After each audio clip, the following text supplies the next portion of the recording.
Bonjour, je me présente, je m'appelle Valérie. Donc moi, je voulais vous parler un petit peu de cette maladie qui nous gâche la vie. Donc je pense que vous êtes tous au courant, sinon ça me paraît très bizarre. Donc du coup, cette maladie qui s'appelle le coronavirus, on est tous touchés. Enfin, pas touchés dans le sens de cette maladie, mais touchés dans le sens de ce monde. Concernés, je veux dire. Euh, cette maladie, enfin, c'est un virus. Pour moi, je trouve que c'est aberrant, complètement aberrant, je dis bien, là je suis en colère, de voir qu'on ne peut pas trouver de masque, de gel désinfectant et de gants. Enfin, encore les gants, ça peut être autre chose. Je trouve qu'il faut quand même pas prendre les gens pour des idiots, hein, parce que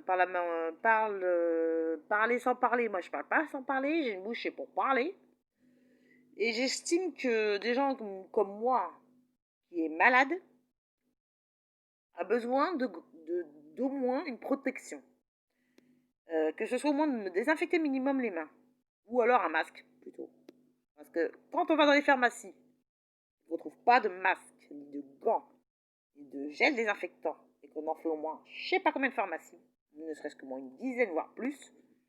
Je sais qu'on est nombreux sur Terre, je sais, je reconnais, on doit être des je sais pas combien de millions, ou de milliards. Mais là, il y a un problème. Il y a quand même un problème quelque part. Parce que quand même, là, je sais pas, il devrait y avoir une association, un truc, une ouverture de quelque chose qui donne des gants à volonté gratuitement. Parce que là, on va dans les pharmacies, d'abord on paye, et en plus, il n'y en a pas. C'est gentil, mais merci, hein.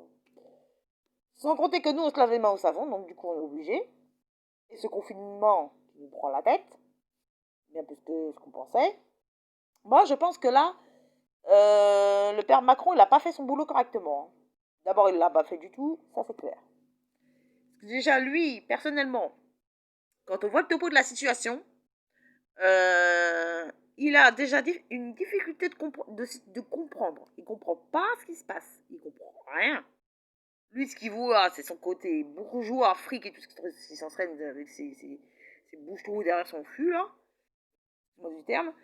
Mais moi, je peux comprendre sa situation dans son boulot. Il veut faire bien pour son pays. Mais moi, ce que je vois, pour mon immatricule à moi, Valérie Boismaigre, moi, ce que je vois pour moi, c'est que je suis malade et que j'ai pas une seule paire de gants, masque et désinfectant.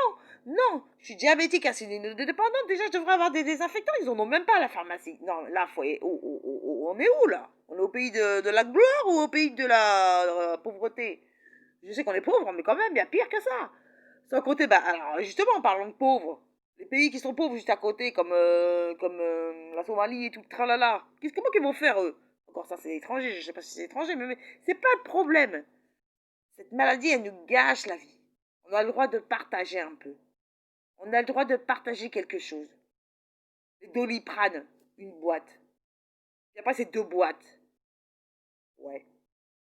Ah bah, il faut faire sa réserve sa réserve, hein, c'est comme le PQ, hein, excusez-moi du terme, hein.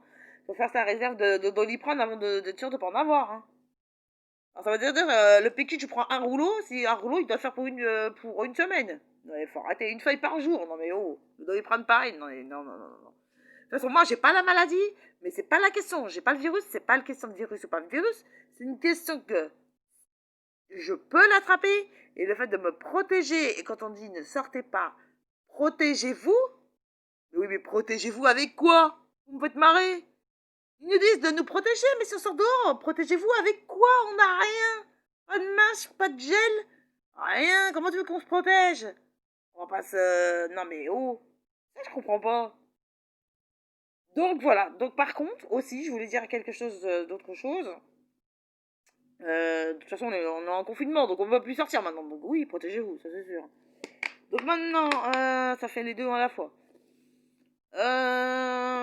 Vis-à-vis des infirmiers et des médecins et de tout ce qui concerne l'hospitalisation ou médecins, urgentistes, SAMU, tout ce qui concerne la médecine en termes médecins et soignement en fait, tout ce qui soigne ce virus, ben moi je dis un grand merci du fond du cœur, du fond de mon petit cœur là.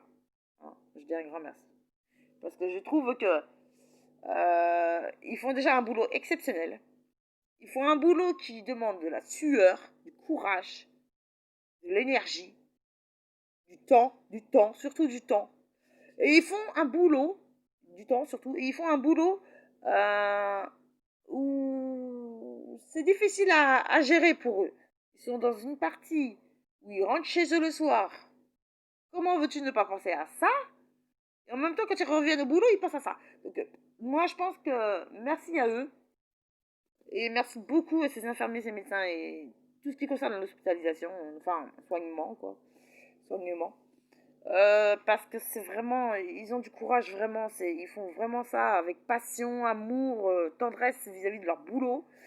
Et, ils baissent pas les bras, ils sont courageux. Et, alors les pompiers, bien évidemment, les SAMU, les médecins, les ambulanciers, SOS médecins, les médecins, les facultés de médecine, tout ça, je vous remercie énormément.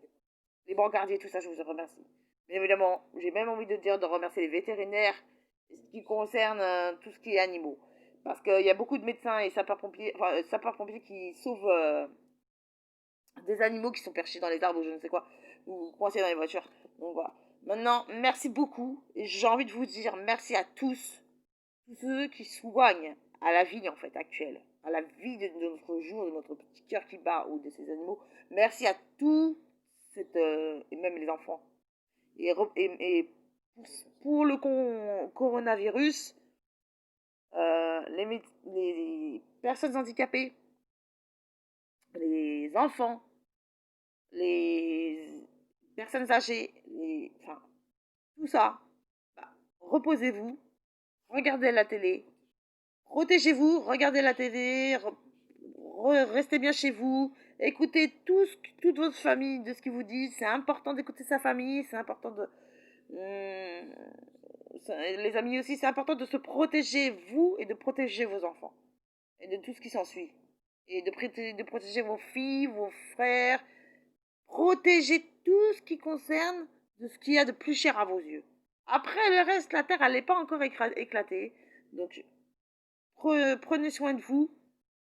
Et on prendra, je pense, soin de vous aussi. Prenez soin de vous de votre côté et les gens prendront un peu plus attention à vous. Maintenant, merci beaucoup de m'avoir écouté. Si vous aimez cette vidéo, vous cliquez sur j'aime.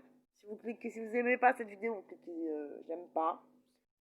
Moi, je vous dis déjà d'une, c'est pas ça qui m'importe le plus. Je vous précise juste que j'espère que parce que la date en même temps, elle est même pas finie encore. Ils disent le 15 avril, 16 avril, on est perdu. On sait pas, pour moi c'est on sait pas. Donc bah, bon courage à tous et protégez-vous bien. Restez fort contre cette maladie, ne baissez pas les bras, je sais que c'est dur.